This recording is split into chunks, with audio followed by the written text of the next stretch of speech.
Om Shanti 29/6/71। Knowledge की light से पुरुषार्थ का मार्ग स्पष्ट।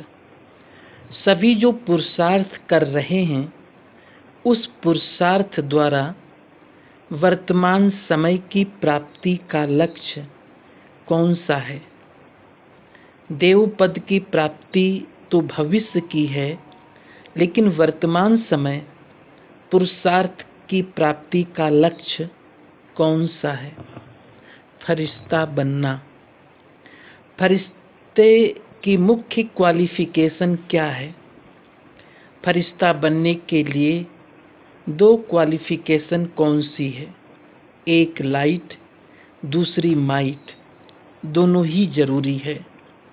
लाइट और माइट दोनों ही फरिश्तेपन की लाइफ में स्पष्ट दिखाई देते हैं। लाइट प्राप्त करने के लिए विशेष कौन सी शक्ति चाहिए? शक्तियां तो बहुत हैं ना, लेकिन माइट रूप व लाइट रूप बनने के लिए एक एक अलग गुण बताओ।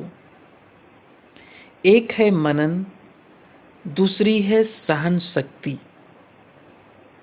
जितनी सहन शक्ति होती है उतनी सर्वशक्तिवान की सर्व शक्तियां स्वतः प्राप्त होती है। नॉलेज को भी लाइट कहते हैं। पुरुषार्थ के मार्ग को सहज और स्पष्ट करने के लिए भी नॉलेज की लाइट चाहिए।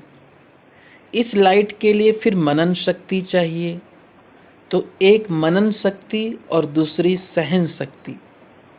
अगर ये दोनों ही शक्तियां हैं तो फरिश्ते स्वरूप का चलते फिरते किसको भी साक्षात्कार हो सकता है। सहन शक्ति से सर्व गुणों की प्राप्ति हो ही जाती है। जो सहन शक्ति वाला होगा उसमें निर्णय शक्ति, परखने की शक्ति, गंभीरता की शक्ति ऑटोमेटिकली एक साथ अनेक आ जाते हैं। सहन शक्ति भी आवश्यक है और मनन शक्ति भी आवश्यक है। मनसा के लिए है मनन शक्ति और वाचा तथा कर्मणा के लिए है सहन शक्ति। सहन शक्ति है तो फिर जो भी शब्द बोलेंगे वो साधारण नहीं। दूसरा, कर्म भी जो करेंगे वो भी उसके प्रमाण ही करेंगे। तो दोनों ही शक्तियों की आवश्यकता है। सहन शक्ति वाले कार्य में भी सफल हो जाते हैं। सहन शक्ति की कमी के कारण कार्य की सफलता में भी कमी आ जाती है। सहन शक्ति वाले को ही अव्यक्त स्थिति व शुद्ध संकल्पों के स्वरूप की स्थिति रहेगी। सहनशील की सूरत में चमक रहेगी। कैसे भी संस्कार वाले होंगे तो भी उनको अपनी सहन शक्ति से टेम्परेरी टाइम के लिए दबा लेंगे। तो दोनों शक्तियां चाहिए। अपने पुरुषार्थ में मन के संकल्प चलाने में सहन शक्ति चाहिए, जिसको कंट्रोलिंग पावर भी कहते हैं। सहन शक्ति है तो व्यर्थ संकल्पों को भी कंट्रोल कर सकते हैं। तो इन दोनों शक्तियों के लिए अटेंशन रखना है। नंबर 1 बिजनेसमैन बनने के लिए सहज तरीका क्या है? अपने को बिजी रखने से ही नंबर 1 बिजनेसमैन बनेंगे। जिसको अपने को बिजी रखना नहीं आता वो बिजनेसमैन के भी लायक नहीं कहा जाएगा। यहाँ बिजनेसमैन बनना अर्थात अपनी भी कमाई और दूसरों की भी कमाई। इसके लिए अपने आप को एक सेकेंड भी फ्री नहीं रखना। कौन सा नंबर का बिजनेसमैन हो, जितना यहाँ गैलप करेंगे उतना समझो अपना भविष्य के तख्त को भी गैलप करेंगे। चांस अच्छा है, जो भी करना चाहें वो कर सकते हैं। फ्रीडम है सभी को। जो जितना चांस लेता है उतना समझो अपने तख्त का नशीन पक्का करता है। बिजनेसमैन का अर्थ ही है जो एक संकल्प भी व्यर्थ ना जाए, हर संकल्प में कमाई हो। जैसे वो बिजनेसमैन एक एक पैसे को कितना बना देते हैं कमाई करके, ये भी एक एक सेकंड व संकल्प कमाई करके दिखाए, उनको कहते हैं नंबर 1 बिजनेसमैन। बुद्धि को और काम ही क्या है, बुद्धि इसी में ही बिजी रहनी चाहिए। और सभी तरफ तो खत्म हो गए ना, वह कुछ रहा हुआ है जहां बुद्धि जा सके। सभी तरफ तो खत्म हो गए ना, अपने पुराने संस्कारों का तरफ भी खत्म हो गया। बुद्धि को जाने के तरफ वह रास्ता ठिकाने वही हैं। बुद्धि वह तो पुराने संस्कारों तरफ जाएगी, वह तो अपने शरीर के हिसाब किताब तरफ जाएगी, वह मन के व्यर्थ संकल्पों तरफ खींचेगी। ये तो सभी खत्म हो गए ना। भले शरीर का रोग होता है, उसकी नॉलेज रहती है कि ये फलाना दर्द है, इसका ये निवारण है, क्योंकि ये लक्ष्य है। जितना शरीर ठीक रखेंगे उतना सर्विस करेंगे। बाकी अपनेपन का कोई स्वार्थ नहीं है, सर्विस के निमित्त करते हो, ये साक्षीपन हुआ ना। अभी सिर्फ एक ही मार्ग रह गया है, बाकी जो अनेक मार्ग होने के कारण बुद्धि भटकती थी, वो मार्ग सभी बंद हो गए हैं। ऑलमाइटी गवर्नमेंट की जैसे सील लग गई, सील लगी हुई कब खुलती नहीं है जब तक मुद्दा पूरा ना हो। तो ऐसे अपनी चेकिंग करनी चाहिए।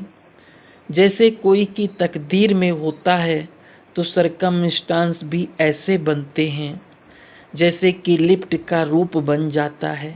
यहाँ भी जिसकी कलप पहले की तकदीर वह ड्रामा की नूंद है।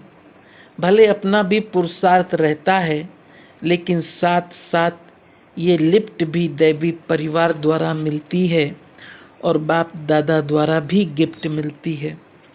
तो ये भी चेक करना है कि अब बाप दादा द्वारा व दैवी परिवार द्वारा किस किस प्रकार की गिफ्ट प्राप्त हुई है।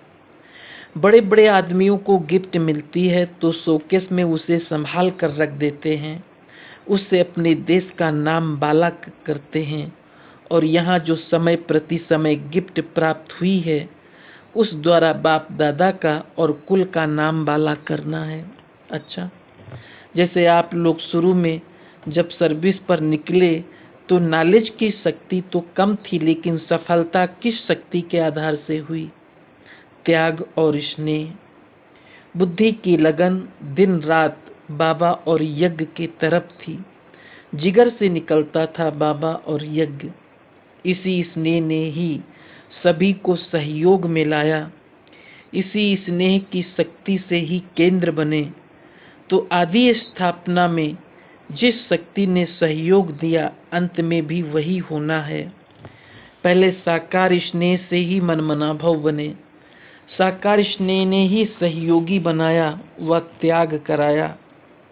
संगठन और स्नेह की शक्ति से घेराव डालना है।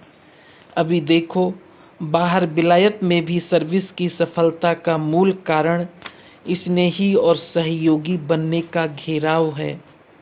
ज्ञान का प्रैक्टिकल सबूत यही स्नेह और संगठन की शक्ति है। सर्विस की सफलता का मूल आधार ये है।